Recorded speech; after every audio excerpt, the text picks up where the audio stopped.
One of our particular interests here is looking at compounds that can improve learning and memory. We call them nootropic compounds, and that comes from the Greek root word for knowing. We'd like to know how the brain functions, and we'd like to know what we can do to make the brain function better. Well, our real goals were to see specifically what the effects of the different ingredients in Neurobright could do in terms of enhancement of learning and memory.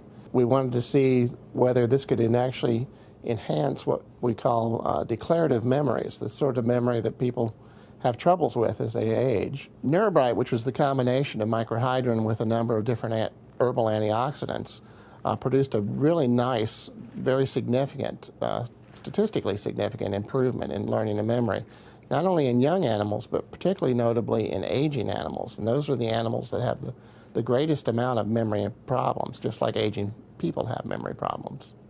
There have been a large number of studies. The U.S. Department of Agriculture has been very interested, in fact, in the ability of antioxidants to improve brain function.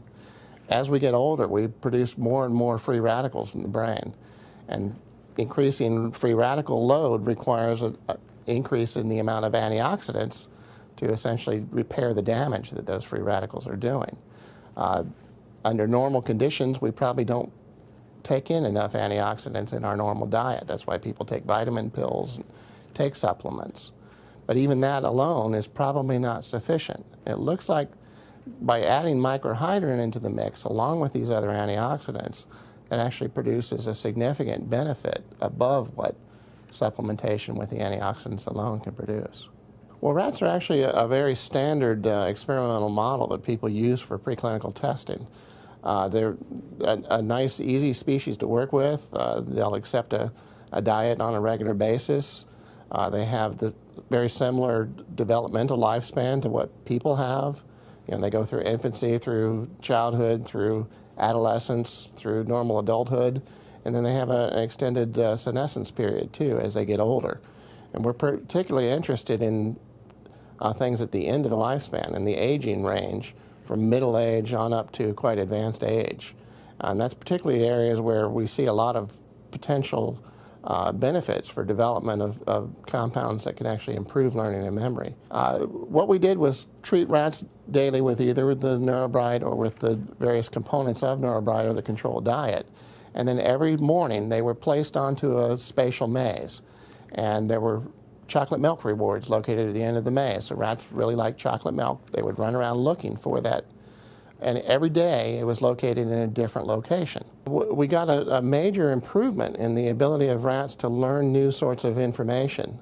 They were learning where their breakfast and lunch was on a given day. And each day the conditions changed, so they had to learn something new every day. And yet the generality was that they were looking for a particular meal and where it was located. And what they were able to do was improve their learning rate. So they actually, compared to the untreated controls, or even to the animals that were receiving part of the components that make up Neurobright, but not the full recipe, they actually showed a major improvement. They were learning at about 50% faster than the animals that were not treated with Neurobright components. Much more profound when we looked at the aging. Aging individuals are the ones that tend to have the most memory problems. And in fact, that's familiar with most human beings when they can't remember where their car keys are, can't remember where they parked their car, can't remember the name of someone that they just met. Those are all what we call declarative memory errors. Well, essentially what we found, the amount of improvement in the learning of these equivalent of 65-year-old individuals was a shift down to the range of somewhere early middle age, 40-year-old, somewhere in that range. Some rats or some individuals are what we call slow learners. They have trouble learning new things, much greater difficulty, in fact very often fail to learn new things.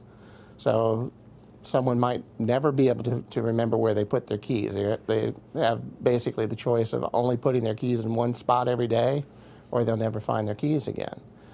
For the rats, the difficulty was remembering where they'd been 2 or 3 hours before.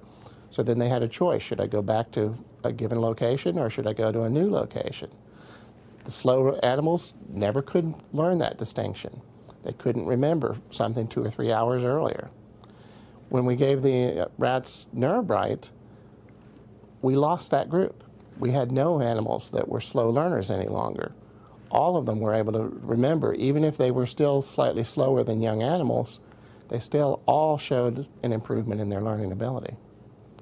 Well, sure. In fact, that's why we tested and did the psychomotor testing as well. Not just effects on learning and memory, but effects on strength and endurance, improvements in balance, improvements just in decision making. What should I do in a given situation? It seemed to have a fairly global range of effects. Neurobright actually looks like it's got a lot of promise for improving learning and memory, not just in rats, but in people as well. Ability to learn new things, ability to remember things, and then the ability to use that information. And not only just to remember, but also then to do something with it.